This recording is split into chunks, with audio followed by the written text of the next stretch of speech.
Halo semuanya, perkenalkan aku Naila Jasmine dari Akuntansi Perpajakan Universitas Diponegoro. Di video kali ini, aku akan membahas tentang pajak penghasilan pasal 4 ayat 2, yaitu pajak penghasilan final atas penghasilan tertentu.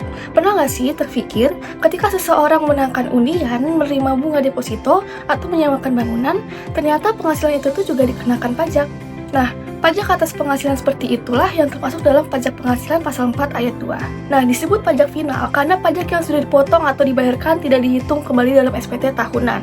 Jadi, setelah pajak tersebut dibayarkan, kewajiban perpajakannya untuk penghasilan itu dianggap sudah selesai. Jadi, apa sih sebenarnya PPh pasal 4 ayat 2 itu? PPh pasal 4 ayat 2 adalah pajak penghasilan yang dikenakan atas jenis penghasilan tertentu dan sifatnya final. Berbeda dengan pajak non-final yang masih diperhitungkan kembali di akhir tahun. PPh ini langsung diselesaikan pada saat penghasilan diterima atau dibayarkan. Mengapa sistem ini diterapkan?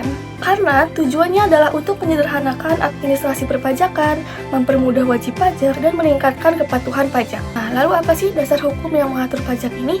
PPh pasal 4 ayat 2 diatur dalam beberapa peraturan, antara lain. Yang pertama ada Undang-Undang Nomor 36 Tahun 2008 tentang pajak penghasilan dan Undang-Undang Nomor 7 Tahun 2021 tentang harmonisasi peraturan perpajakan. Dan yang ketiga ada PP Nomor 23 Tahun 2018 dan yang terakhir ada PP Nomor 34 Tahun 2016. Selanjutnya ada karakteristik dari PPh pasal 4 ayat 2. Apa sih ciri khas dari PPh ini?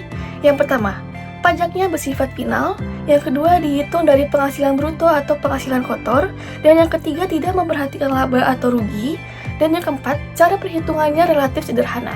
Artinya, meskipun seseorang mengalami kerugian, selama ada penghasilan bruto yang termasuk objek pajak tetap dikenakan. Nah, selanjutnya kita masuk ke objek PPh pasal 4 ayat 2. Kira-kira apa aja sih penghasilan yang termasuk objeknya? Beberapa di antaranya adalah, yang pertama, ada bunga deposito, tabungan, dan obligasi. Yang kedua ada hadiah undian. Selanjutnya ada transaksi saham dan surat berharga. Yang keempat ada pengalihan hak atas tanah dan bangunan. Dan yang kelima, sewa tanah dan bangunan. Dan yang keenam, jasa konstruksi. Nah, masing-masing objek ini memiliki tarif yang berbeda. Selanjutnya, kita akan masuk tarif PPh pasal 4 ayat 2. Berapa sih tarifnya? Untuk bunga deposito, tarifnya itu 20%. Lalu ada hadiah undian dikenakan 25%. Transaksi saham sebesar 0,1%, pengalihan hak tanah dan bangunan berkisar 2,5% sampai 5%. Lalu sewa tanah dan bangunan sebesar 10%, sedangkan jasa konstruksi itu berkisar antara 2% sampai 4%. Selanjutnya, kita akan masuk ke contoh perhitungan. Misalnya, sebuah perusahaan jasa konstruksi memperoleh proyek senilai 100 juta dengan tarif 2%. Bagaimana ya cara perhitungannya? Pajak penghasilan final sama dengan 2% dikali 100 juta. Nah, hasilnya itu adalah 2 juta. Jadi, pajak yang harus dibayarkan sebesar 2 juta. Nah, dari pembahasan ini kita bisa memahami bahwa pajak penghasilan pasal 4 ayat 2 adalah pajak atas penghasilan tertentu yang bersifat final dengan mekanisme yang lebih sederhana dibandingkan pajak non-final.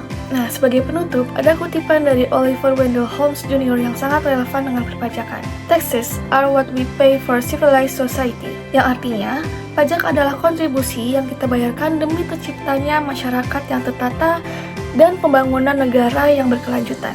Karena itu, membayar pajak bukan hanya kewajiban, tetapi juga bentuk partisipasi kita dalam membangun bangsa. Terima kasih karena sudah menonton videonya. Sampai jumpa. Dadah.